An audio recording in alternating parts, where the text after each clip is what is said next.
He's on mute. He's on mute. On mute. Schoolboy error. Schoolboy error. Russ of the West Ham Network. Hope you're all safe and well.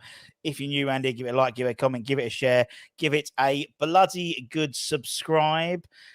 We're almost 20,000, mate.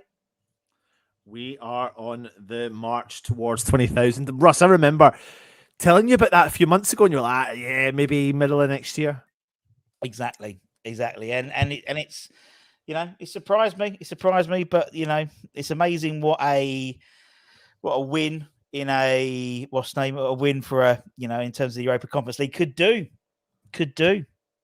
So fantastic. Yeah, fantastic. Appreciate all your support. Yeah, we appreciate every single one of you. Absolutely. Obviously, you know, technically after the sort of the last round of the internationals, season is over. The season is now over. So the idea being is that's why I thought we finally do the end of season awards, because the season's finished now. We're actually live on TikTok at the same time. So hello, TikTokers. Hello, TikTokers. Hope you're well. Thanks for joining us. We're trying it, see if it's working. Although only half of us can talk it because I'm only me on my phone rather than Anton as well. But we'll figure that out later. All right, okay. We'll figure that out later. Yeah, it doesn't matter. So yeah, the end of season awards. We put out a post to our community. If you're part of the West Ham Network community, if you subscribe to the channel, you'll automatically get our sort of notifications and things like that. So we put that out with a number of a little link to some forms. There's only a few awards. It's only a little thing, only about half an hour or so. But we thought it would be a good time to sort of decompress, review, look at what happened in terms of the season, and a few awards. It's a bit of fun, isn't it? Bit of fun. So yeah, feel free to comment and all that good stuff as we're going through. Yeah, we've got six awards. Let me just have a look. 6 awards. We've got the flop of the year. We've got the unsung hero of the year. We've got the best signing of the year. Oh, interesting one. We've got the most improved player. A bit like what was it? Would you always just when you like? It was like the cricket or the football clubs always have the best sportsman. That's a bit like that one, really. Yeah. Moment of the season, and then we've got Hammer of the Year. Hammer of the West Ham Network Hammer of the Year.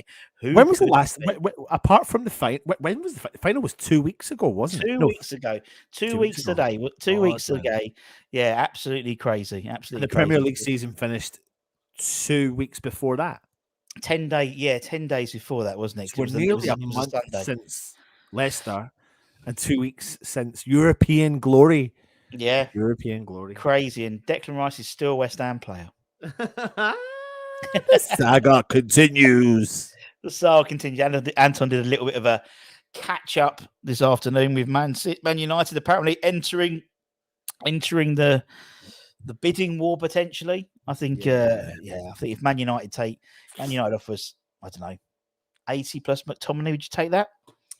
It's more intriguing. If Declan Rice is going to go, then part of me is starting to get really pissed off about the Arsenal situation. I've seen that viral video that's going around of the guy making a deal as if he's Arsenal coming to West Ham, and all but one part of it, which makes me cringe a little bit because it's a bit too yeah. But apart from that, like the whole idea of them offering us peanuts for the sake of, you know, just trying to simply, I know this is not about Declan Rice, but simply it comes down to this for me, and I think people are saying, Anton, he deserves the right to choose.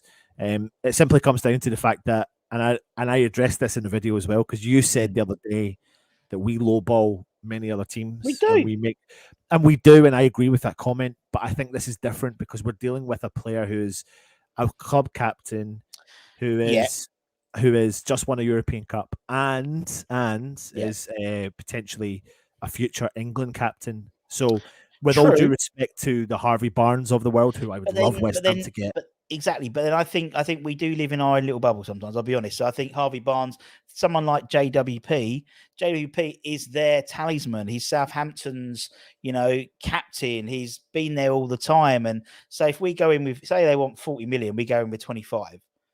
That's sort of the same thing. And I know what you mean. I know what you mean. I think also the fact is we haven't had a player worth we haven't sold a player of more than 25 million quid.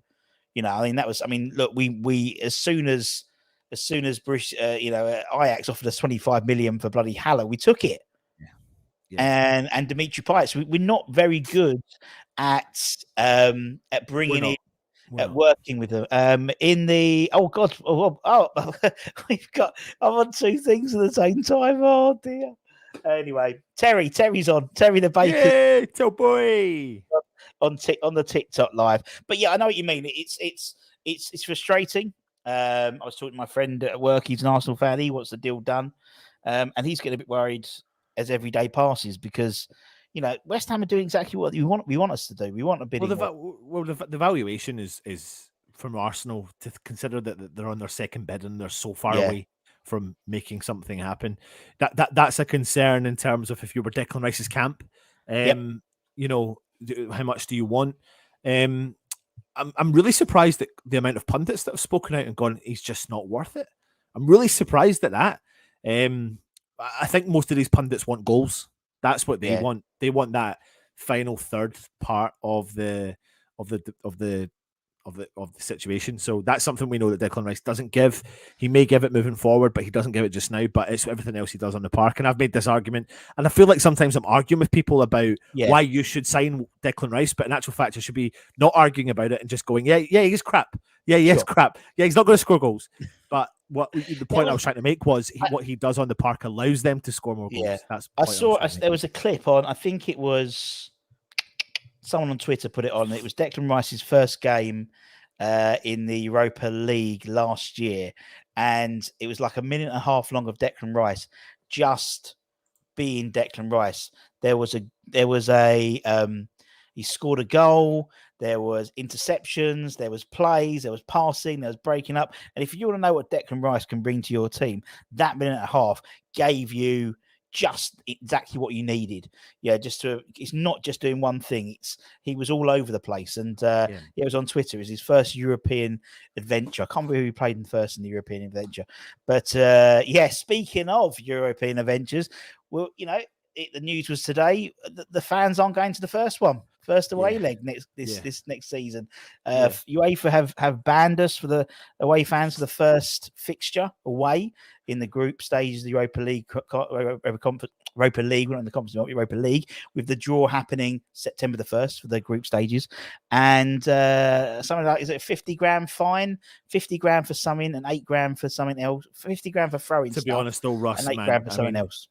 We expected that. When you watched the game yourself, the final, you were there or not there. When that incident happened, the first thing you thought of, what the fuck are you doing? What the fuck are you doing? Like, you thought, shit, this is going to put a dampener on the whole night, no matter what. Unfortunately, it didn't, but we got coming to us what we deserved. Unfortunately, it's shit. You should never do that. And I think people are saying, oh, well, you've not done anything to Alkmaar yet. Well, they are going to do something to Alkmaar. Don't you worry about that. They will do something to Alkmaar. They will do something to Alkmaar, and they'll get it worse off than what we got, because what they did was, and I'm not nothing you can't justify anything, but you can't. Yeah, it was bad. It was bad. Yeah. Right, let's crack on. As I said, crack on, guys. We've got 6 awards. I can't lost count, 6 or 7, something like that. Which is said, but being voted for by the West Ham Network community. Obviously, we're live on TikTok as well. Hello, at the same time. Although only half of us. We should have thought that out better, and I could have had you on as a guest. Yeah, but I don't think I've told you. You don't really know about TikTok, so yeah. Anyway. Although I can't. No, can I not do that now though? I could become a guest right now. You could become a guest, and I think I could probably invite. And then if you go on, I'm West Ham Network though. Yeah. Oh, you got well, can you go in again? Can you go in? I'm in. Go into the live. I don't know. This is new territory for us all. Let's go for a few comments while Anton figures out. Is it even live? Yeah, we are live. Yeah, we're live. Terry's in the chat. He's live. We've got James from James from Real West Ham podcast. He's popped in to say hello. We are live. Claire on TikTok feels let down by Rice, if I'm honest. Man City, much better move for him than Arsenal. Yeah, but I think it's a bit of both, isn't it? You've got your kids as well, and his young family, staying in London and stuff like that. Let's see who else we got. Frano's in the chat. Hope you're well, Frano. Anthony Vickery, clubs pay 25 million for top prospects in the Championship, may work out. 35 from JWP. is a proven player, no risk. If you want 35 minutes, not disrespectful to Southampton, I agree. Who vapes anymore? What is this, 2029? I don't know what you're talking about there, but anyway, I don't want JWP. He's a one-trick pony, says Ultra 505. Anyway, Frem is in the chat, Andy's in the chat, everyone's in the chat. Nice to see ya. So let's go and start with the first award. So the first award is we'll start with a funnier one. It's the flop of the season. And so what we've done, we've given you all the options in terms of the whole squad, and these were the top 6. And then we'll go through third, second, and first separately. So in the last 6, Maxwell Cornet, Danny Ings, Ben Johnson, Gianluca Scamacca, Thomas Souček, and Flynn Downs. Anyone surprising you in those last 6, Anton? Nah, I mean, I think a few of them are harsh but they're right. They're harsh, but right. But they're harsh because of injuries. You know, Max Cornet, Scamacca, just to name a couple, have been impacted because of injuries. Simply. Because of that. So yeah, apart from that, I think I agree with you that if you're going to go with 6 contenders, then they're probably definitely up there in terms of contenders. I mean, those were the 6 out of the squad, the top 6. So let's go and see who. We'll go from third to first, although you don't want to be first, really. In third, Ben Johnson. Ben Johnson is voted for by the West Ham community. I think when it comes to Ben Johnson, I feel like he's been harshly treated at West Ham during his career as well. To be honest, the year of the Europa League run, semi-final run. I mean, listen to what we're saying here. The year of the Europa League semi-final run, when Ben Johnson was pivotal as to why we were progressing forward in that season. Him and Sufao really stepped up during that occasion. But then he started to switch positions, etc., etc. And maybe there is no future for him, and maybe he could be one of the players heading out the door. I think he was really gutted not to play in the final, he said. He spoke out after it. But I still think he's got a future, mate. You can't be consistently selected for England under 21s. And I think he just needs to find his right place in the squad. And I think once he finds the right place in the squad and he's not utilised at left back, right back, centre defence, then he'll have a future at West Ham. So, yeah, flop of the year, third place. I agree, but harsh. But that's harsh. But you got to think, as you said, hell of a. Look at the team as a whole. There's only going to be a few players, I think, which you may consider to be a flop.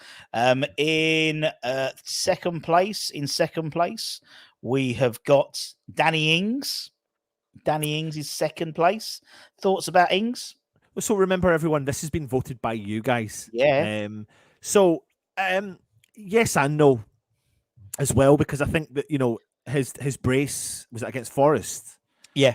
Was vital as to kind of catapult pushing West Ham forward during a decent run. I've been disappointed in some of his other play that he's been doing at West Ham, but essentially, I think he fits under a particular system, maybe not Moyes' system. Again, flop, harsh, but yeah, it's your choice. Someone's got to get the flop though. Someone's got to get it. Someone's got to get it. Someone's got to get it. So who's going to get it? Let's have a look. In first place, flop of the season, Maxwell Cornet, as voted by the West Ham Network community. Cornet, I think that obviously he's been injured for quite some time, that's look. You guys voted for it, not us. Well, do you know what? On the basis of the season, it's probably it's probably rightly so, but it's a tough one because I don't know necessarily if there has been a flop. It's just been a disappointment of the season more than anything, and that is related to the fact that he's picked up a terrible injury, and I had so much hope. I still do have so much hope for him. Yeah, Russ. I do, but it does seem every time we have those situations, every time there's a one-on-one, every time there's something, when he has played, he's fluffed his lines. Yeah, he's fluffed his lines, and that was 30. He got a third of the vote, 35 over a third, 35% of the vote, and then it was Danny Ings with 18%, Ben Johnson with 15%, and then Gianluca Scamacca with 12%. Yeah. But that's the silly one out of the way. Let's concentrate. Let's crack on. Let's go with the next one, which is the unsung hero of the year. And again, what we do is we gave the West Ham Network community a list of everyone who's played in the first team squad this season, and they could vote. And these are the top 6: Thomas Souček, Vladimir Coufal, Lucas Paqueta, Said Benrahma, Pablo Fornals, and Emerson. Anyone in there surprise you? Anyone there you agree? There's probably two players in there I probably wouldn't have in there, and that's Paqueta and Fornals. Paqueta and Benrahma. Because I think for me, an unsung hero is someone you don't expect to be up there, where I think we have an expectation that Paqueta would have eventually kicked into gear, which he did, and Benrahma would have contributed the goals that he did, which he did eventually. Yeah. So but apart from that, okay, let's go through. Let's go in third place. In third place, we have got Tommy Souček. Tommy Souček with where's it gone? What percentage did he have? I can't find it now. He had 10% of the vote. The old Tommy Souček have. He does a lot. He does a lot of work off the ball, doesn't he? He does a lot of work off the ball. Yeah, I think what we saw was the importance of what the teammates thought of him. So it really, at some point, it didn't really matter what the fans thought. I think there was a couple of interviews that took place that saw that he was pivotal again as to the reason why Deckers and Paqueta seemed to love him and seemed to love playing alongside him. So as much as we as fans were calling for him to be dropped, then I think he's done all right. He's done right tail end of the season when things mattered the most. Yeah, I think he stepped up. He stepped up then. But it was maybe it could have been too little, too late. But we were lucky not for that to happen. Sure. So you're right. And I think actually, our sort of purple patch, I think this season, I think sort of really did fall in line with when Tommy started doing what Tommy does best, rather than he was just doing what was the formula that was working for the previous couple of years. And as you said, we all know Moisey tried a more expansive style of football. Didn't work. Went back to basics. Went back to what's made West Ham reasonably consistent over the last 2.5 years. So, and I think part of that is Tommy Souček. Loving him or hate him, he does a job. And I think when he's not there, you do miss him. You do miss something. There's every good team we've has had a player like that. Hayden. You've had Jeff Pike. Pete Butler. These types of players just do a job which people don't necessarily see until they're not on the pitch. Right, let's go with second place. And second place, we have Said Benrahma. Said Benrahma with 14%. Actually, it was quite a few very, very close in that third place. I think Emerson had 8%. I think Paqueta had 8%. Vlad had 8%. And Souček had 10%. So Said Benrahma, unsung hero, well, voted for by the West Ham Network community. Absolutely. And lastly, with almost 25% of the vote, in first place, the fornicator, Pablo Fornals. And I think we'd probably would agree with that one. 100%. I mean, for what he has done since he's been at the club in terms of understanding everything that we are about as a locality, he gets East Ham, he gets West Ham, he gets the history, he gets everything. He's living and breathing the area, the club. Totally. And when he scored that goal and the tears coming down his eyes, how upset he was because he was so happy. He was so happy, and that is just everything that you want from a player. A player that has a bright future at West Ham, really does, but wasn't in the squad a lot or in the team a lot, and was in the background, but was there fighting for us on the sidelines. Totally. And then coming on at the moments and getting those big occasions that he got, he goes down in history as a West Ham legend as well. Like, he deserves that.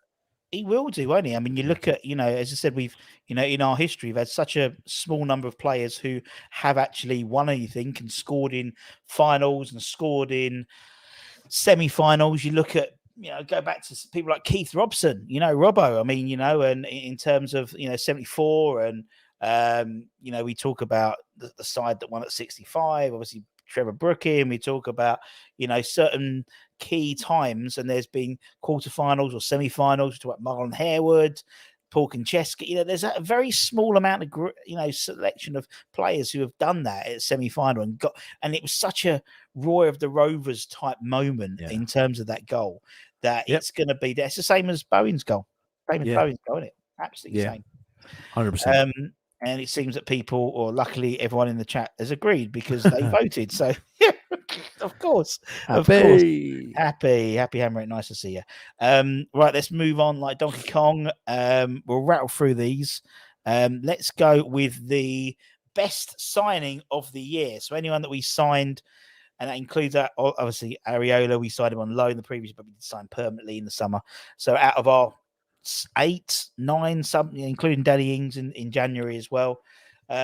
These were the top 6, although there was only 8 or 9 anyway, so it wasn't a massive pool. But we've got Naya Fagerd, we've got Flynn Downs, Lucas Paqueta, Danny Ings, Alphonso Areola, and Emerson. Obviously, the likes of Cornet, but he was a flop apparently. Tino Kira, Skamaka as well. Obviously, didn't feature in the top 6, but it was a bit dominated by one person. I think we could probably guess who that is. Yeah, I think, but there's, listen, I think we can pretty much guess the top 3 in this one, and it's going to be probably, I could be wrong here, a straight battle between Agerd, Paqueta, and Areola. Areola's name cannot get missed out on this list because he was the winning goalkeeper in the Europa Conference League run. And he was, again, another reason as to why we progressed through that competition. And he's had 2 fantastic seasons, albeit not being a Premier League player, but he got to semi-final of Europe as the main goalkeeper for West Ham and got to the final and won it with West Ham in Europa Conference League.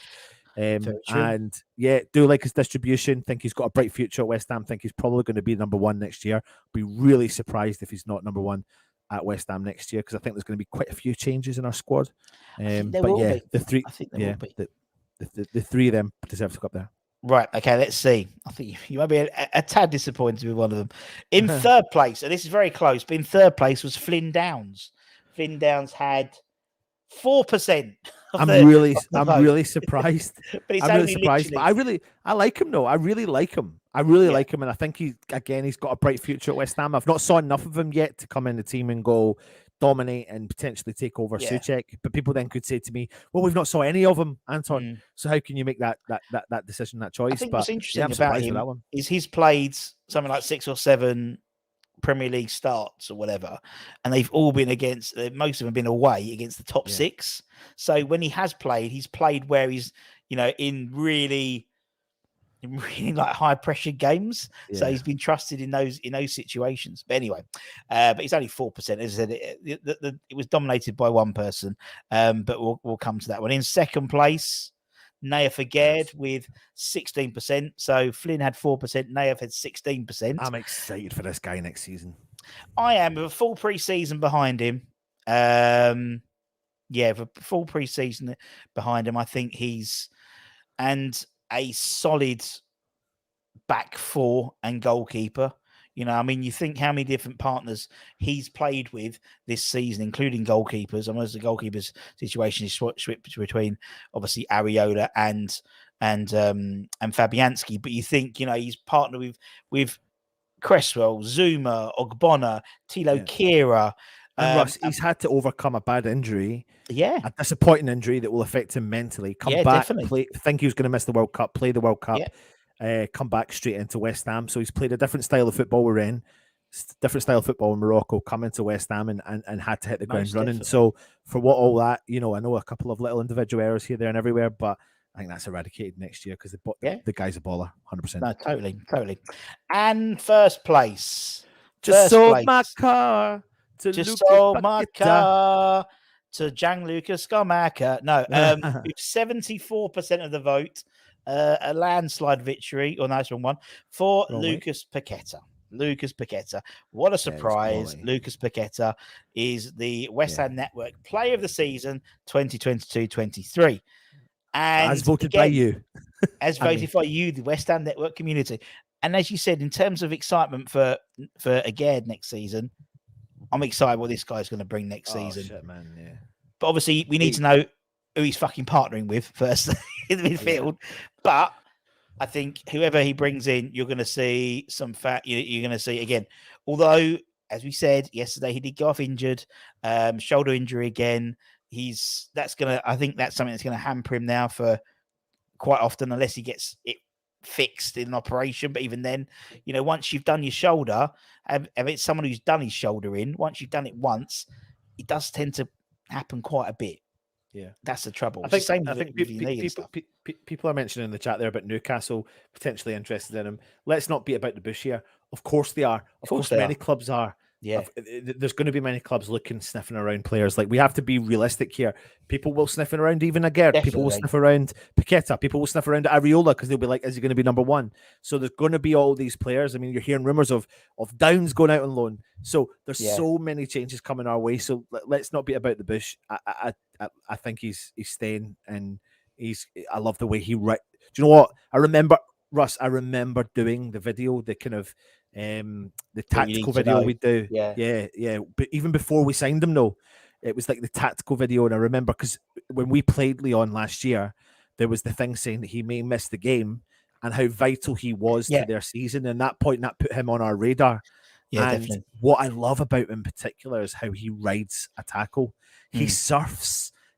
He's like a surfer on the field. People come in at him and he kind of leans on them. And I watched it. Who was I watching it with? Do you know what? In the pub we were watching the final with, there was a neutral fan managed to fire their way up to this thing. And they're like, who's that guy? And I was like, oh, he's Paqueta. He's phenomenal. And they're like, look at the confidence and his ability to be able to use his body and his body weight to manage the game. He's phenomenal footballer. He's an exciting footballer. Love him. Yeah. No, you're right, and I think I just think he's got a very unusual set of skills. We're usually a Brazilian player they tend to be like a combative, say someone like Casemiro, or they tend to be sort of the Neymar type characters, and he has both, and you can see why. I mean, a bit like Bruno, really, at Newcastle, really, he's got both as well. So you can see why Newcastle would be, and it surprised me that there's not more teams interested in him. But I think maybe it might be a case of getting a bit more of a, pre-season in him. And I think, and again, hopefully this injury isn't too bad, and we can hopefully see something a bit better not better, but a better start to the season. I'm actually reading a forward book about Dr. Socrates and the difference in what people perceive as a Brazilian footballer to what a Brazilian footballer actually is. And a Brazilian footballer, and Socrates probably changed that dynamic in football by becoming a big athletic midfielder who just did the basics the best possible way he could with a little bit of flair. And I'm just saying Paqueta, the thing that interested me about Paqueta was he is fucking everywhere and he has not a single ounce of care about getting stuck in. Yeah. And I did not by any means, and I'm not even going to lie, that's the one thing that I couldn't pick up on when I done even my version of a scout report. I hold my hand up on that. I did not expect that. I don't think many West Ham fans expect that. Neither did Moyes. Moyes did either. His own admission. Stuck in, man. Yeah. Stuck in. By his own admission, he said, look, I thought I was buying a 10, and actually I'm buying an 8. I'm buying a 6. I'm buying this. And I think that's the trouble. It's taken time for that to be put into the right and how it all works together in terms of how he. I think, and towards the end, just as we were starting to tick, it seemed the three of them, Rice, Souček, and Paqueta, started to get this understanding together, and that's what I. Because then everyone had their own role, and the frustrating thing that will change next season, and then we'll spend a lot of time trying to find the right roles for various others. But hey ho. Right, exactly. Let's crack on. Let's go with let's say Paqueta has a particular set of skills. Just sold my car to Lucas Paqueta. But even We Buy Any Car has done some stuff on TikTok about that, which I thought was quite funny. Cool. Right, okie dokie. Let's go with the next award. Next award is Most Improved Player. So this is anyone who's so not necessarily, obviously they wouldn't have been signed last year or the season that's just gone. They will be sort of from carrying on from the year. So obviously Areola does also count for that as well. So the 6, in terms of the 6 from the selected group, we've got Sai Benrahma, Kurt Zouma, Divin Mbama, Jarrod Bowen, Alphonse Areola, and Vladimir Coufal. Yeah, fair enough. No, absolutely. I mean, I know who's top of my list from that one. Yeah, but I don't know if I should give it away yet, or should I? well, let's see what's voted for by the West Ham Network community. Go on. In third place, Kurt Zuma, most improved. Kurt Zuma had 8% of the vote. 8% of the vote for Kurt Zuma. Yeah, I mean, when he played, brilliant, isn't it? Yeah, absolutely, yeah. I mean, again, and I suppose, do you know what? Considering he bounced back from that controversial stuff that went on earlier in the season as well, and also bounced back from the fact that he picks up a really terrible injuries and then bounces back really quickly. Yeah. So I can see why. Yeah, I can see why. Let's go with second. Where is it? Let's get the things. Second with 16% of the votes was Jarrod Bowen. I think to be honest, he's the most improved throughout the whole season. Do you know what I mean? He started really crap and he improved after the World Cup. He sort of then was a lot better afterwards. And then he had a kid, so he's down from about twins and them. Although he hasn't had that sort of shit bit though. Do you know what I mean? Everyone else, you look through, Lanzini had a really bad, Declan Rice had a really bad bit, Fornals, and and he hasn't had that. So hopefully he's having it now, and then he'll come back, having a bit of a rest. And then in first place with, I believe, 43% of the vote, Saeed Benrahma. I don't agree with that. Well, he didn't vote. No, I know. But it's up to you guys if you're watching. But for me, I'm really surprised Vladimir Safal hasn't come up. Yeah, but I think he's had the same thing as Jarrod Bowen, isn't he? He had a really shit beginning, and it's only then he was injured, and he's the last dozen games you started to see him back in the fold. I think, to be honest, Saeed Benrahma, maybe apart from Declan Rice, consistently across the season, has been the most our best player. He's had dips and ups and downs, but consistently across the season, he's been a lot more consistent than he was the previous season. So I get that. I do get that. Right. What we got? Zuma has kicked on from the cat. There we go. Yeah, it was crazy, isn't it? Well, that was last year, wasn't it? Last season. All that stuff with the cat. Right. Okie dokie. A couple more awards. You know what? Just quickly, Fremer, on this one, Saeed splits the fan base. He does. But I think he's got a real I believe Moyes will try again a new style of play. And I think with that new style of play, that means that Benny may switch into the middle. Benny has to switch into the middle, Russ, for him to have. I think he offers us so much more. And at several points near the end of the season, when we were playing better, during the game, he would switch from the wing into the middle, and he was getting more success rate from playing through the middle. That's what excites me about Benny, and I hope hope he plays through there a bit more. The only issue of playing Benny in the middle is, does that mean you get Paqueta drops back, and I think we miss out, because I don't think we have that, because Paqueta's been playing that sort of slightly more advanced role of the three, hasn't he? And I think you get that, you get a bit of everything from him, because I think the trouble is, I don't necessarily believe that we're going to be.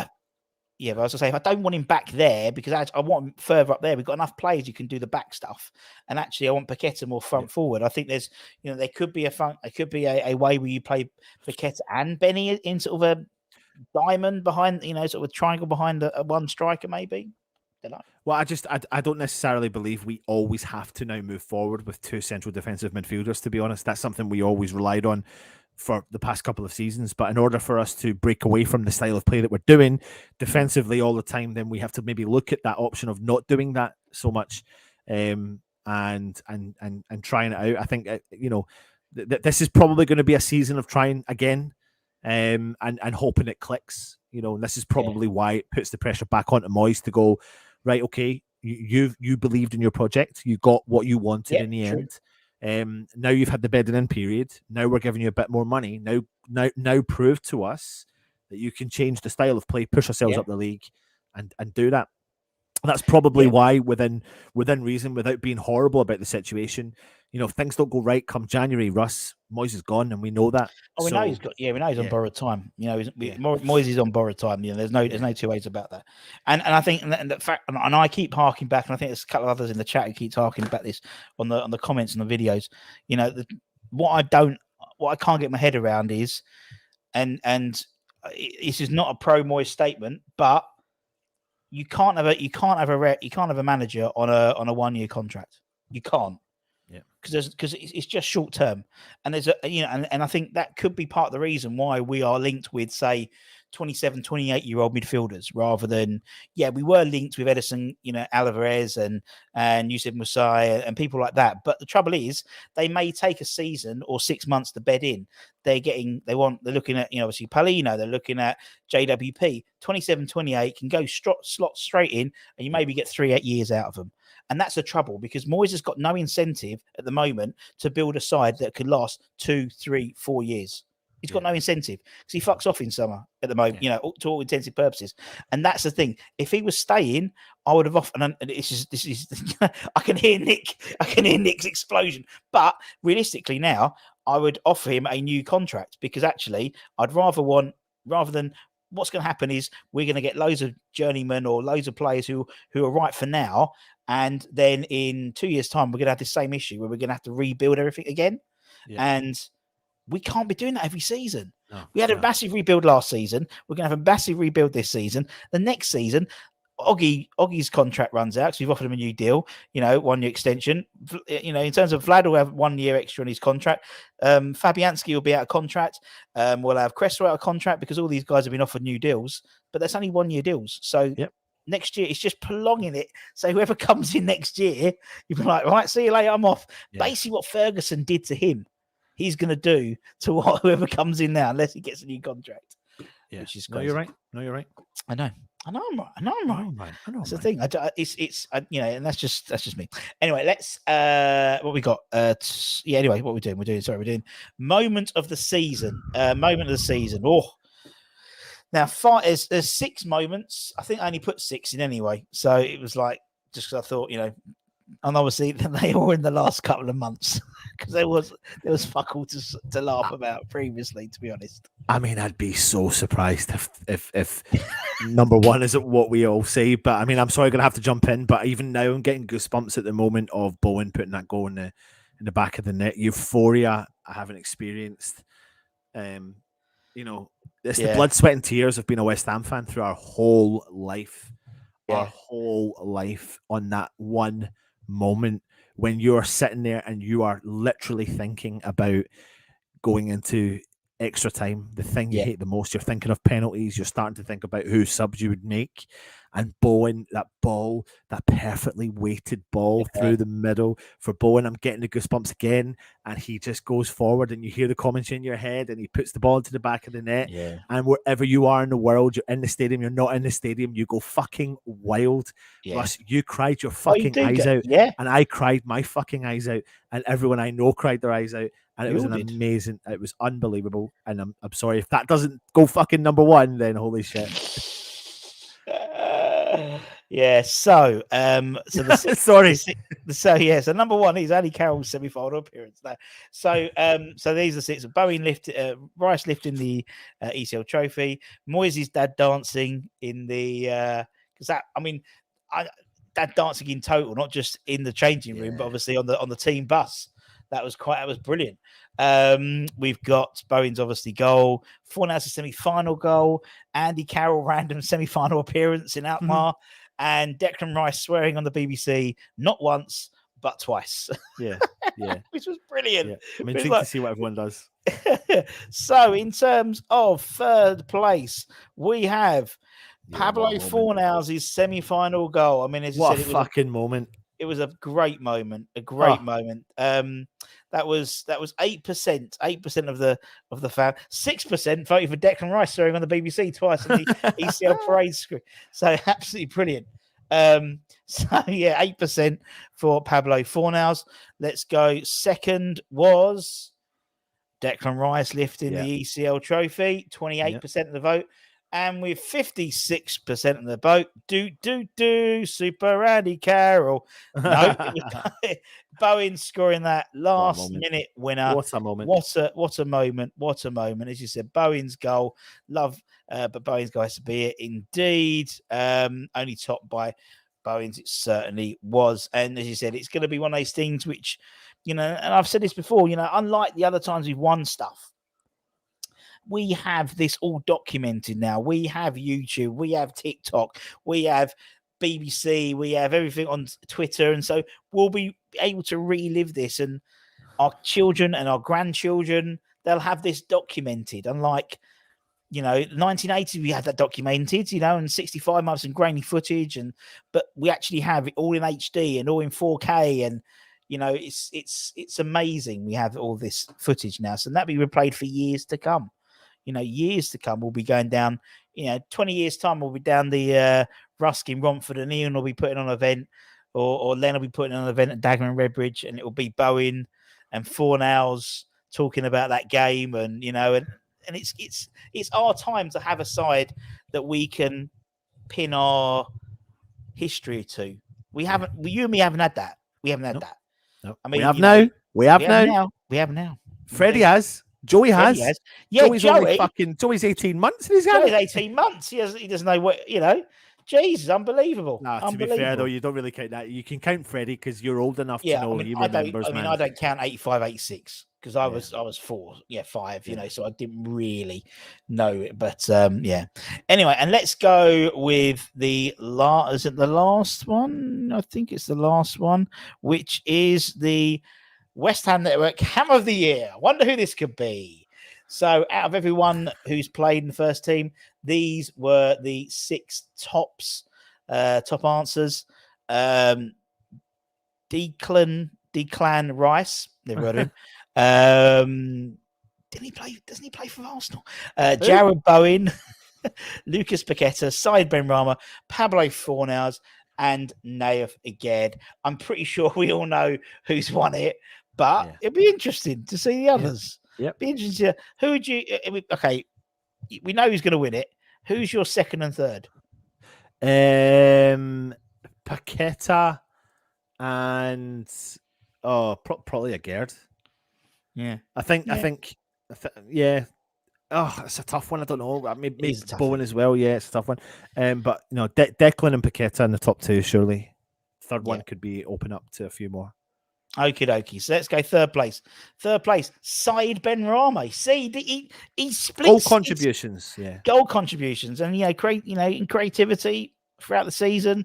First half of the season, we were crap. The only player he said was creative and was doing anything was Said Benrahma. Yeah. So fair play. He got a massive 6% of the vote. Yep. In second place, we sold his car, Lucas Paqueta, with 12%. Yep. So that's 18% of the vote. Absolutely. With 72% of the votes, Ben Johnson. No, with 72% of the vote, Declan Rice, of course. I mean, it goes without saying. I mean, it does. What can you? I mean, he's had a hell of a season. He's had a great. it's. Go on. Oh, sorry. In terms of I think someone said there, Rice always at least a 7 out of 10. You're right. I think last season he was always at least a bloody 8 or 9 out of 10. Yeah. So there's been a couple of occasions this year. I think the whole team's been impacted by it, but essentially you're right there.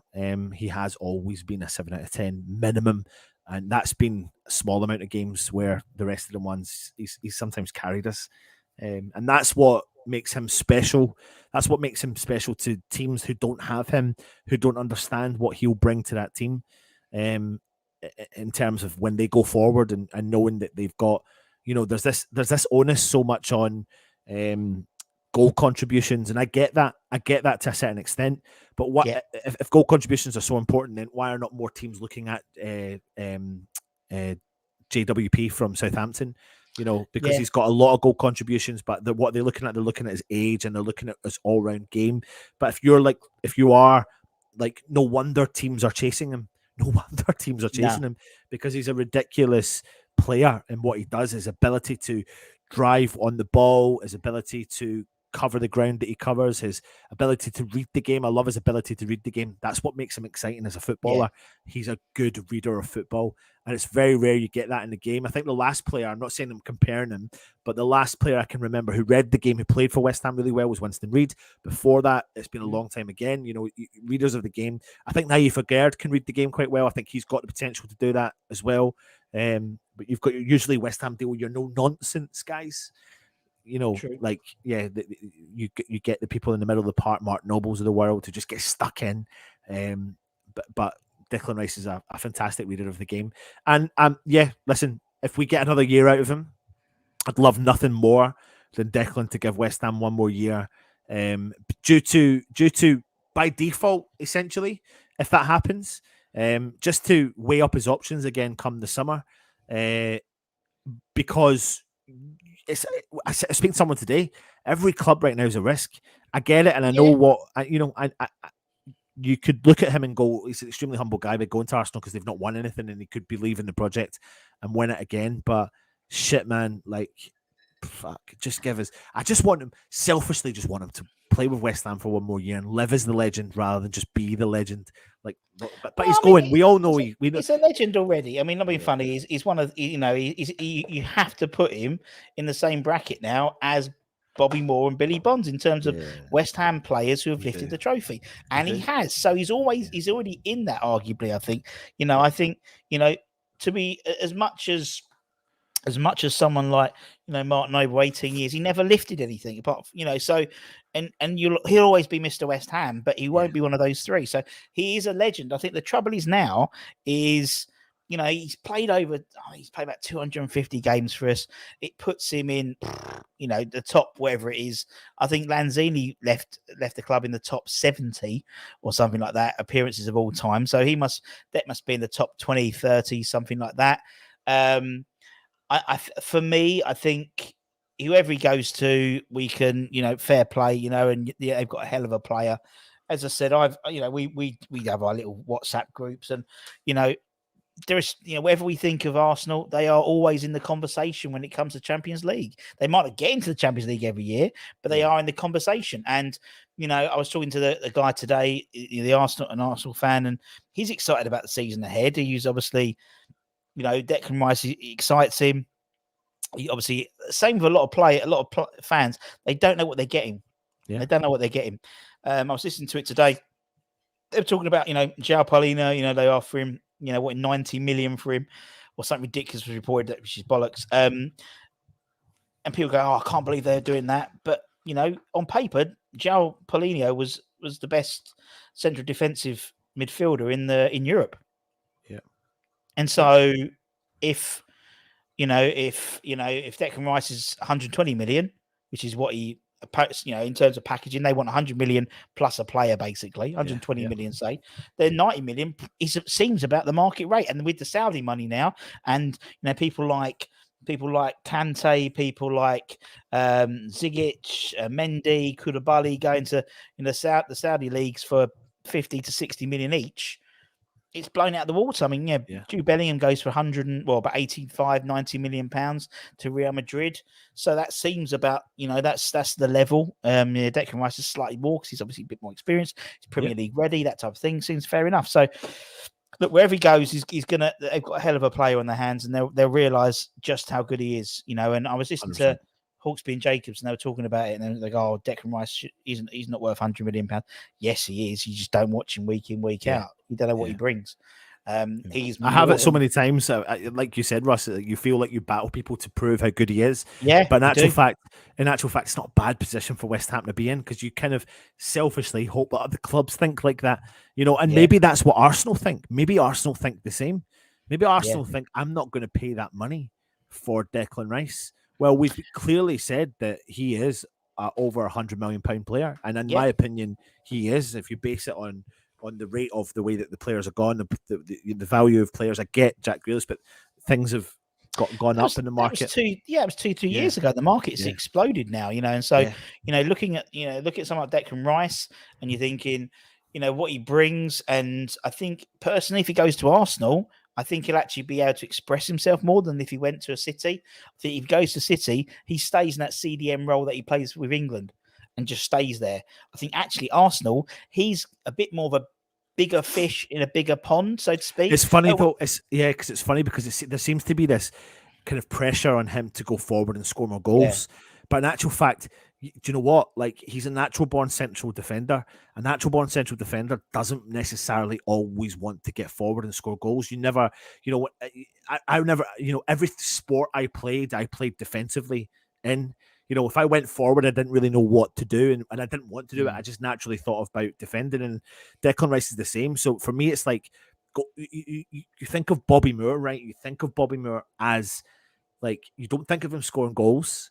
You think of the goal or a couple of goals that he scored, but you don't think of him scoring goals. You think of the tackles that he made, the reading of the game, his ability on the park, his humbleness off the park. Like, that's the things you think of with Bobby Moore, defensive style, and live it and be the legend in that position. You think of Beckenbauer, exactly the same. You think of Paolo Maldini. I'm naming all these top-notch defenders and or midfielders that live in the biggest, thing in the world. Like, be the best in that position you can be. Like, there's no need for me to. I'm not asked about him if he stays at West Ham getting forward and scoring more goals. I'm not interested in him scoring more goals. I'm interested in him doing what he's doing, which is driving a team from back forward and doing it from the back end. That's it. And I think from a personal perspective, he wants to be scoring the goals. He does, because he does. I think he does. Yeah, and I think sorry. So that to me is a reasoning why probably Arsenal is probably a better bet for him than maybe than the Man City. I know it's not best for us because we want to see him win stuff, and he will win stuff. You can't guarantee anything, but the chances are you can win it. You're more likely to win at Man City than you are at Arsenal. Fair enough. But I think for him and his football as well, we saw at the beginning of the year. He was the one going forward and Souček was the one hanging back. And we were doing, he was getting forward a lot. He was taking free kicks, and I think he wants to improve his football and he wants to be a better all-round player. He wants to be Steven Gerrard. That's what I think. I think there's an element of him when you talk about him and you do interviews with him, and he always talks about Steven Gerrard, and et cetera, et cetera. But again, sometimes you can't take the factor natural born player that you are. Look at Scott McTominay for an example. Look at him just now. Look at how Scotland are utilising Scott McTominay. He's now I think he's one of the highest goal scorers in European competition for international sides, because he was a natural born striker. And now clubs are starting to clock the fact that this is why, if Manchester United was a real option, and if even if it's not, I could see McTominay being a player that Moyes would like, because he doesn't just do one role, he can do another role. And we all know Moyes likes that kind of player. So, but coming away from him for a second, go back onto Declan Rice. I'm no expert by no means, but I'm picturing Arsenal next year with Declan Rice in the middle of their park driving forward, and I don't think that works for an Arsenal. I really don't. Well, they've obviously got some sort of master plan, because when they're looking at buying Havertz as well, and the guy I was talking today didn't really know how Havertz would fit in the side, because you're not going to spend 60 million quid on a player you're going to put on the bench. So he must have a master place for him. Yeah. And, and obviously they're going to have, by the looks of it, they're trying to sell Partey to the Saudis. It looks like they're selling, Xhaka's going. And so they're going to have a midfield rebuild. Obviously, someone like Declan Rice and Odegaard in the middle is a really tasty two. Obviously, Declan Rice and Paqueta is a tasty two. If you went to Man City, Rodri and him is a tasty two. If you went to Chelsea, him and Fernandes. There's a big difference between an Odegaard and a Paqueta, and I'm not trying to compare them, because I don't think you can. No, I know he is, but I'm just saying. I agree with you. But you can't come, like, not you, but when people, Odegaard and Paqueta are different gravies. Yeah, true, definitely. Both fantastic players, both brilliant players. But Odegaard does not get stuck in to the level he doesn't that need, Paqueta. He doesn't need to get stuck. No, but he doesn't need to get stuck in. But if Rice goes forwards, Paqueta doesn't need to get stuck in, but he does. But this is natural born. But that's the trouble with Paqueta. Me, Russ. But that's the trouble. That's the trouble with Paqueta in the first half of the season. He was trying to get stuck in. What happened when he started playing better? We started playing better as a unit. He was more foot up front. He's basically doing exactly what Carlos Tevez did. Carlos Tevez turned up and was like a headless chicken, was running about trying to be everything. And Curbs, when he took over, went, "You stay up front, and we'll pass the ball to you." Yeah. And that's the same Paqueta. Paqueta wanted to be involved everywhere, and actually You can't be. And actually, you've only got one arm because you've got a dodgy shoulder now. So you can't be battering. You need to stay up as a 10. Souček and Rice can do, or Souček can do the battling stuff with Rice, and you can get involved a little bit. You can track back, but you don't have to be set up in there all the time. I think that was the trouble with Paqueta. He wanted to do it, and now he sort of found his role. The only trouble is now with Rice going, it's going to take a few games to sort out this dynamic again in midfield, depending about who we get, which is why we need this sorted now, because we need to get someone in. Because also, if Paqueta has broken his collarbone, which he could have done, then that's going to take a few months to heal. So, we are going to, that could quell everything. You might say, right, we can't sell Rice because actually Paqueta's going to be, might be knocked and we might need to get a 10 in, so. Oh, and interestingly, you're hearing now about Bernardo Silva being linked to the Saudi League. Yeah, well, he'll go to the Saudi League. So Gundogan, Silva, there's spot opening up. They've signed what's name today, didn't they? They're signing Kovacic. That's happening from Chelsea. So that he comes in as probably, there's still one spot there. There's definitely one spot there, but Phil Foden's not going to look in Man City at the moment. So, there's always going to be this, and I think we're not going to see nothing's going to happen until Declan Rice leaves. And that's the trouble, because I think by all accounts as well, if you was reading on our friend 6'2's website, I think Sean wrote a piece talking about UEFA and FFP as well. We apparently can only spend really what we get in this year because we are on the watch list. And the FFP for UEFA is a lot stricter than the Premier League FFP. I think you can only use 100 million in 3 years, but there is a little bit of grey area because of COVID and stuff like that. We apparently can only sell what we bring in, so we can't invest a huge amount on top unless we sell. So it may be, as Duke said, in terms of fishing, sell Benny to bring in Barnes. We may well have to just to balance the books out. And people look at Chelsea, and obviously the Chelsea thing at the moment, that's really interesting because they were going to be investigating FFP, but they're all right now. They've sold about 300 million pounds worth of players in the last 2 days now. So to a league that's owns 60% of them, what? Fair play. Well, you never know. You might see Vlasic head out to Saudi Arabia. You might see Benny head to Saudi Arabia. There could be some big money coming in for West Ham players. Well, there is going to be, thanks to a 50% sell-on clause for Felipe Anderson, who is attracting bids from the Saudi Arabia leagues. So apparently, if all out, we could be getting a few million quid in, which obviously we sold him for absolute peanuts with 50% add-on. 30-year-old Brazilians had a great season for Lazio this season, and potentially we could get 5-6 million quid out of that. So yeah, absolutely. All good in the hoods.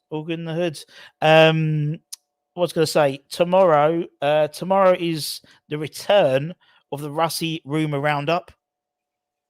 You've been waiting for it. It's back. The Russie Rumour rating's back as well, with all the latest rumours. I think if everyone is watching right now, everyone should agree that Russ should change that.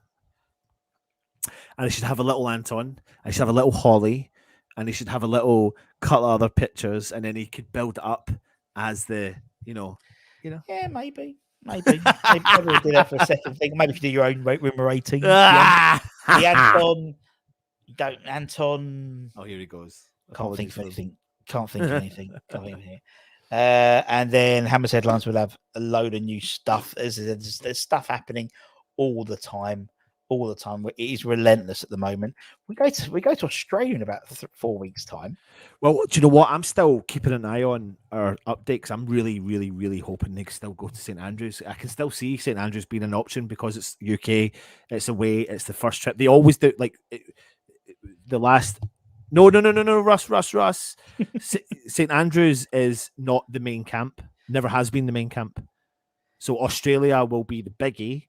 St Andrews is a getaway in the UK 3 years in a row. But when will they do that though? They've already got. I don't think this year, mate. Honestly, which would surprise me because I was thinking actually that was part of the reason why I thought Moyes wasn't going to be here in the summer, because he doesn't like going on foreign trips. Don't like go foreign trips. No, but he doesn't like going on pre-seasons outside the country.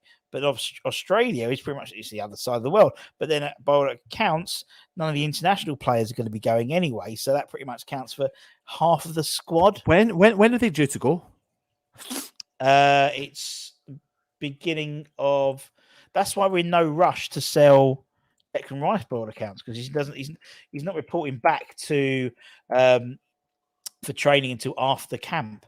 So let's have a look. The Perth Glory is the 15th of July, but before then we've got an away trip to Boreham Wood on the 10th.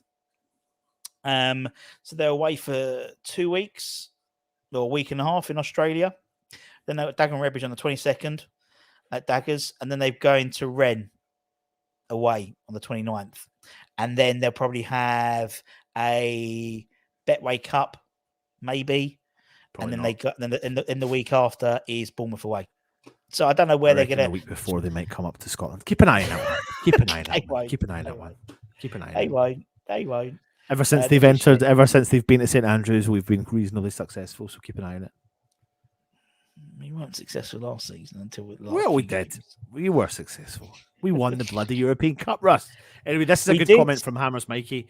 We will dilly-dally on the rice sale. It'll go right up until deadline day before we even buy any players. Then we'll miss out on our targets and end up with panic buys from Moyes. That is exactly what the bloody truth that will happen. That is exactly what will happen.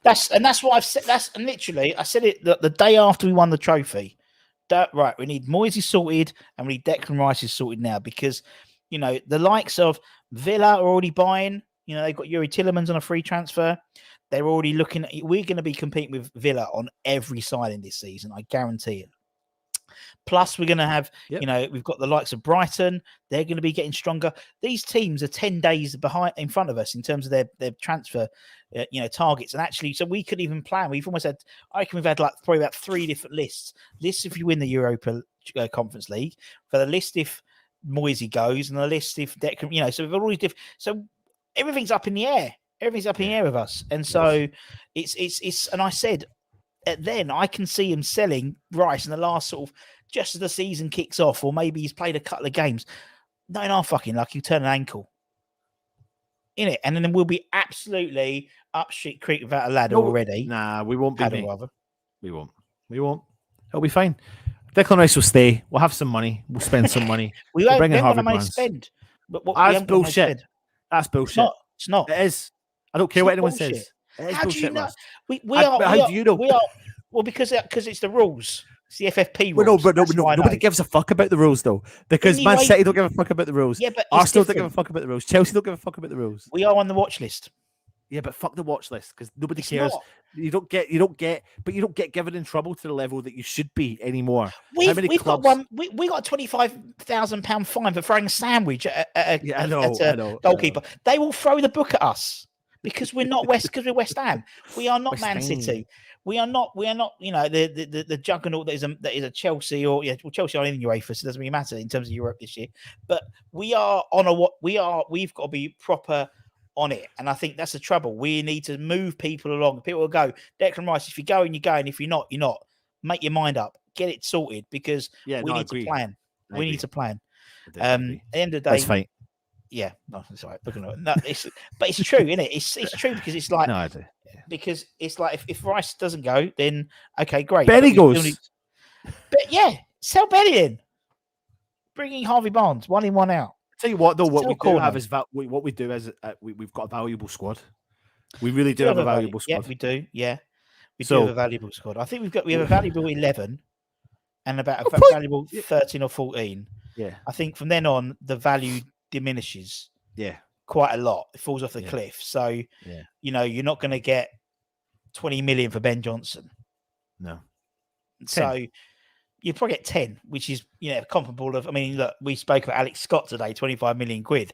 That's your going rate for a top-notch, championship player. Victor from Coventry, that's going to cost you 20 million quid. Yeah. It's, and I think once you get past, so Benny, Cornet,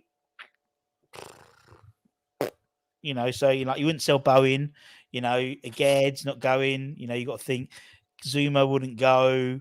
then sellable assets. You wouldn't want to sell Paqueta, you wouldn't want to sell Rice, and actually, then you go down the line. You go into like Connor Coventry level, really, in terms of you don't want to sell Emerson because actually, I think he'll be the first choice left back. Cresswell, no money in him. He signed a new deal. You might get 8-10 million for Antonio, maybe, and that's why I can see the Ings, Skamaka deals. They're sort of our own. Skamaka's really our only, apart from Rice, our only sellable asset. And so I think there's a few though that I think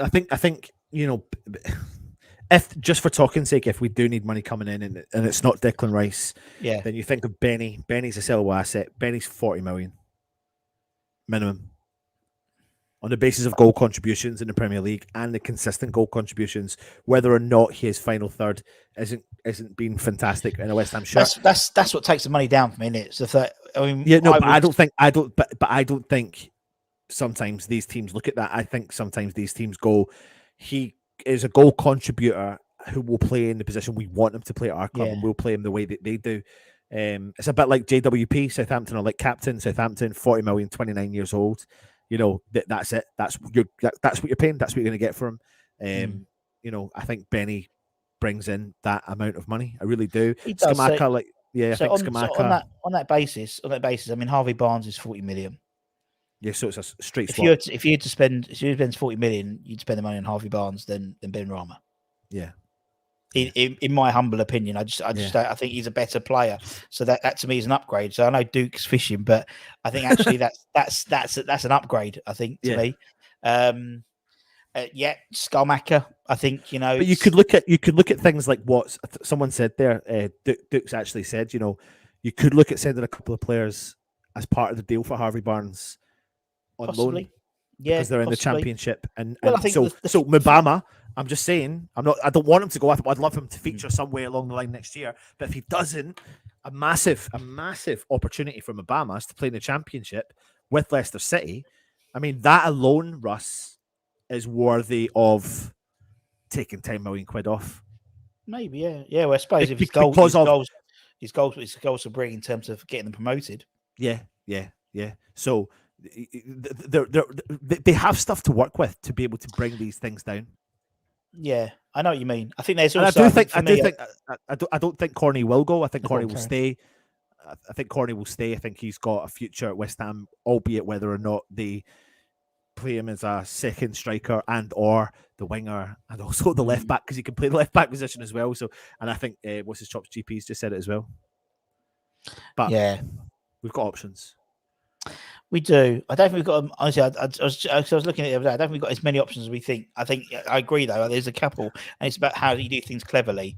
Yeah. And I think also you've got the likes of. That's why I think someone like Skamaka, although I don't want him to go, in reality, if it means you could get 30 million for him, 35 million for that type of price tag, that could be reinvested in someone like a Brozier and or someone else. Yeah. And it's. But you could. I don't want him to go. Yeah, but you could. But again, going back to that whole kind of Leicester thing, even talking about Connor Coventry, like you've got players there that can add to the value. So you could it could be, just for example, it could be a Connor Coventry, it could be a Mubama, and it could be 25 mil, 20 mil.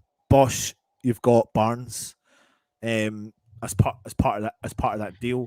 Then you've got like you said, you've got Johnson. I think Johnson. Listen, Russ. I think he's more than 10 million. If I'm being really honest, I just don't. Just the English. Yeah, the English thing. Inflation. Market. Yeah. No, I know what you mean. I mean, I just think he's. I think sometimes players like Ben. I think I think sometimes it's almost like a move will invigorate him. I mean, on transfer market is 10 million on transfer market, but that's transfer market. So, it gives you an idea of roughly where they sit. But I think, his stock's plummeted. He's 23, and I think, he needs to be playing first team football. Yeah. And that's for his benefit more than anything else. I think for someone like, Connor Coventry, I think it's a bit of a spent force. I think, I'd rather, we did a bit of a clever thing by keeping him on loan, by getting signed a new contract before we took him out on loan. And that's great, because then obviously it protects the value of him coming back, which makes sense. I think someone Ross, like this is like a separate show in itself. it is, but it always is with us. We just start like gassing because we don't usually do these. We don't need these for a while, so we sort of kept it all in.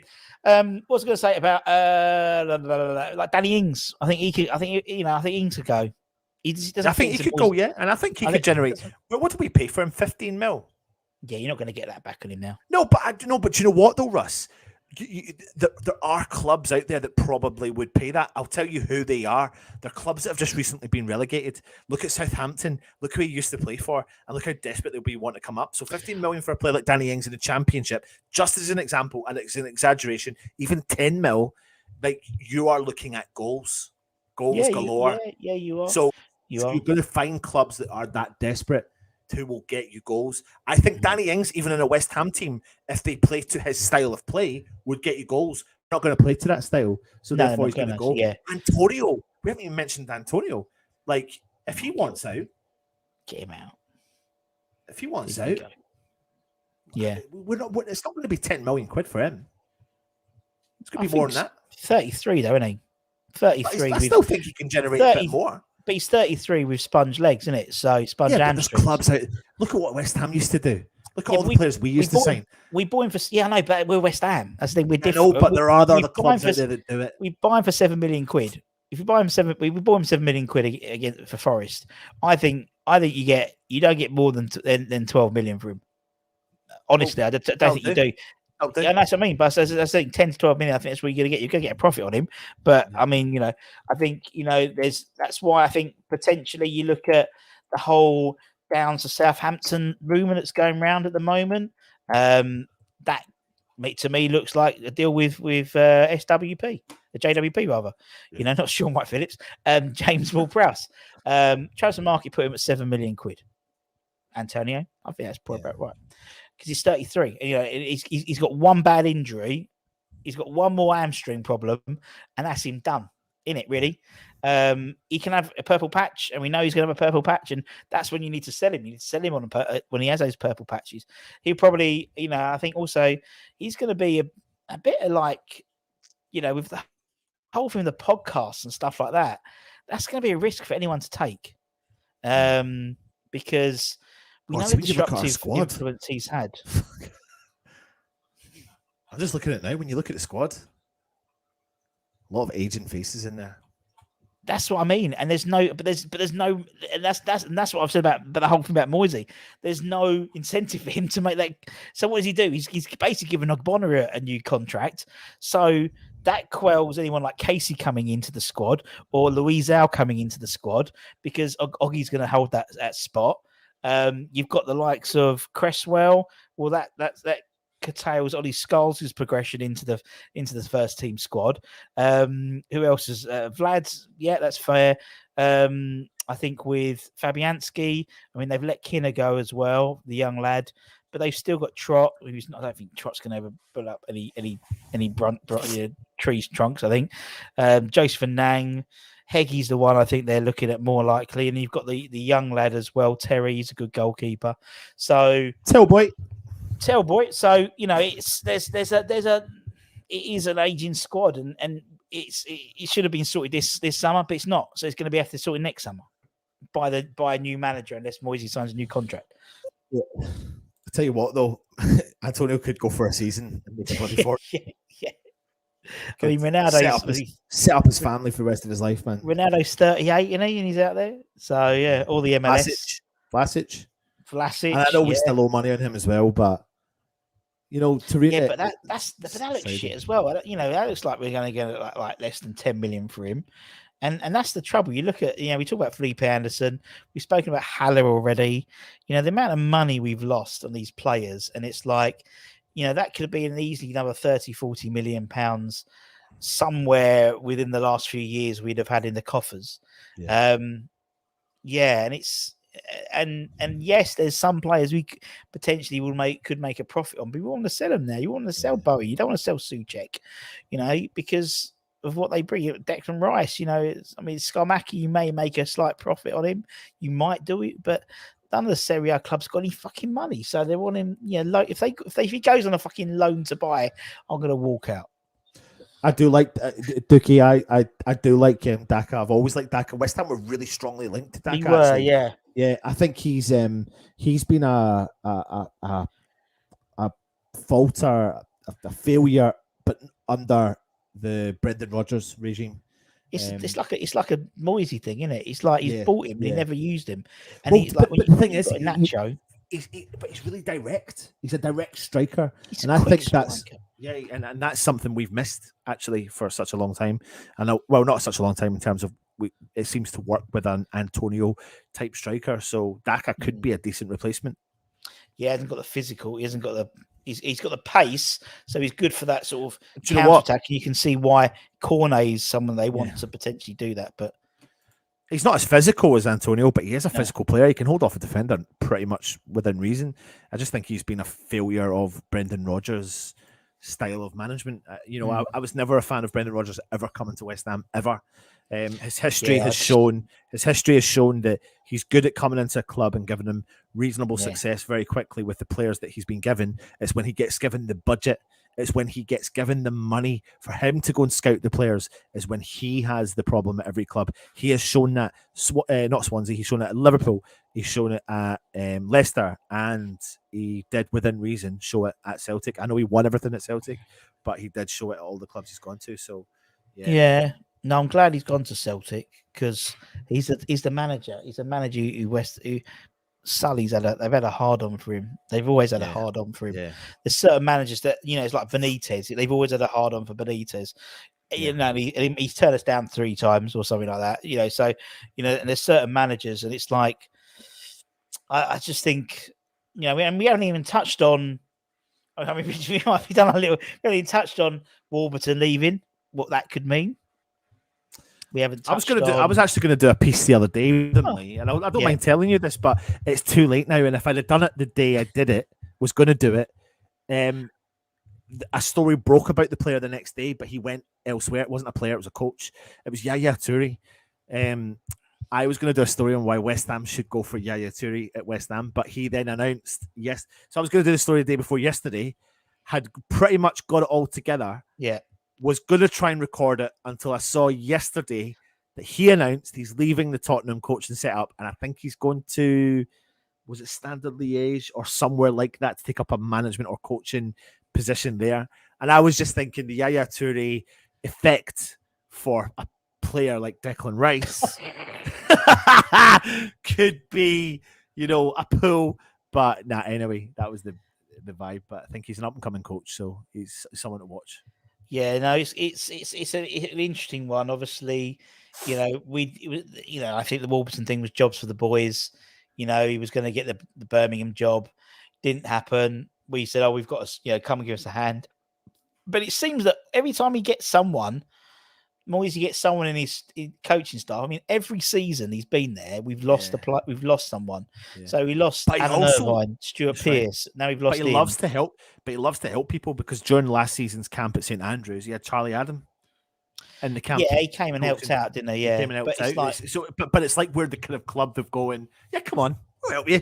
Go on, we need a hand. Yeah, and it's like, well, what happens, And so, and then it's like, okay, well, what about the director of football? Because. Yeah.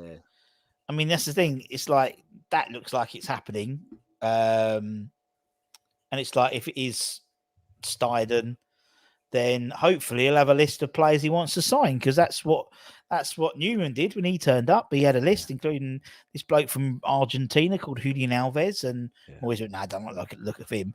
And hopefully, you look at someone like Steiden in terms of bringing through the likes of Gnabry, pretty much the whole of the Bayer Leverkusen team, some good players, and very much in the West Ham fold, buy him young, buy him cheap and flip him for a profit, I mean, look at Diaby. I mean, they got him in and, he's an 90 million pound player, a fantastic player. So there's going to be a lot happening. A lot. Keep your eye on the West Ham network because we'll bring it to you. We will bring it to you. And Holly is back, I think now today or tomorrow. So back she'll tomorrow, be back on the channel. She's been away for the week. weekend and the week with her husband. It was his birthday yesterday. It was, yeah. Yeah, I went to the Lake And District. We've had a chin wag about the channel, what we're going to be doing over the summer. Some exciting stuff come to you on the membership program as well. So keep your eyes on that. If you're interested in clicking on that, then you can join. But the one key element I want to bring to your attention, if you do join the membership program, is that you're immediately entered into a monthly draw. And actually, we're doing an extra one this month for the site because we've got an extra sign football. So we're going to do that. So that'll be probably tomorrow, maybe. So keep an eye on the channel. What that means is that you're entered into a draw to win really cool stuff. And most of the time, it's a signed current top of the players with a certificate to say that they've signed it as well, or signed football from our good partners over at Umbro as well. So it's really cool stuff. And the stuff we're giving away right now is currently signed by the squad that won the Europa Conference League. So that's what makes it even more special. So it's good that you get back. So minimum, become a member, you get entered into that draw. And so far, I don't know how many tops we've given away and stuff we've given away so far. 3 or 4, and then if not, it's something signed, some footballs and stuff like that. I think Narkis hasn't claimed it, so we give them about a month, 6 weeks, and if they don't claim it, then we put it, we do a rollover. So so Narky, if you are watching, make sure you email us at West Ham. Yeah, so if you're in your West Ham top, otherwise it'll go into the pot. We've got some in terms of the other stuff we got for the summer. Look, there we go. Duke, see, Duke wants some stuff, and Duke will be now in the draw for tomorrow. Do you know what? We actually need to change the membership as well because we're going to do it to one membership, weren't we? But don't worry, we'll sort that eventually. And then I was going to say also, and also like throughout the summer, we've got some really good guests lined up. Some ex players we haven't had on the channel before as well. So loads of stuff coming up. So it's all good in the hood. All good in the hood. Well, not bad considering you was meant to leave at 9:30. Yeah, I've heard Mary in the background, so I don't know if she's too happy, but West Ham, innit? We haven't done one of these for ages anyway. Anyway, as I said, guys, if you are new, thanks for joining us. We are on the road to 20,000 subscribers. About another 600-700, and we'll have it done. We'll have it tied up by the end of June. No, maybe end of July. 600 exactly. Well, 601 we need. And give it a like, give it a comment, give it a share, give it a subscribe. Always helps. Thank you on TikTok. I know you've only just had half of me, but thank you. We are on the TikTok and Instagram and all that malarkey as well. And we're doing a bit more TikToky stuff as well because that's what the kids do. But we won't be doing any dancing. Well, anything like that. Oh, maybe. And until next time, from myself and Mr. Baker, take care, stay safe, stay warm. I'll be back with a live tomorrow lunchtime doing the Russie Rumour Roundup every Thursday live with the Russie Rumour rating, the return of the Russie Rumour rating, the original Rumour rating. And all that good stuff. Friday, probably have Irish Tommy still on a high and being very positive. Although he had literally everyone. He had Nick, he had Luke, he had everyone he could, but they were still really positive. It's really funny. Yeah. And thank you everyone for your time. And we will see you soon. So come on, you irons, and peace out. Irons.